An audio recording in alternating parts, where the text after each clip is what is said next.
Ukraine যুদ্ধে Russia জিতে গেছে বলে মন্তব্য করেছেন হাঙ্গেরির প্রধানমন্ত্রী ভিক্টর অরবান। গতকাল মঙ্গলবার এ মন্তব্য করেন তিনি। শুক্রবার যুক্তরাষ্ট্রের প্রেসিডেন্ট ডোনাল্ড ট্রাম্প ও রাশিয়ার প্রেসিডেন্ট ভ্লাদিমির পুতিনের বৈঠককে সামনে রেখে অরবান এ মন্তব্য করলেন।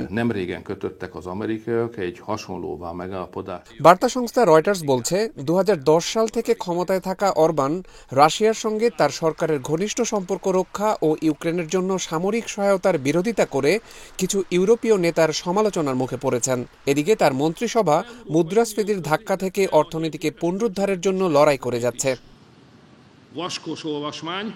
2022 সালের ফেব্রুয়ারিতে ইউক্রেনে রাশিয়ার সামরিক অভিযান শুরুর পরেও পুতিনের সঙ্গে ঘনিষ্ঠ সম্পর্ক বজায় রেখেছেন অরবান।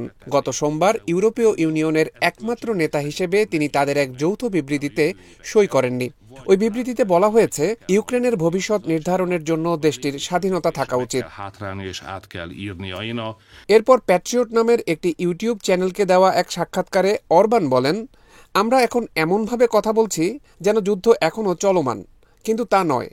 ইউক্রেনীয়রা যুদ্ধ হেরেছে, রাশিয়া এ যুদ্ধে জয়ী হয়েছে।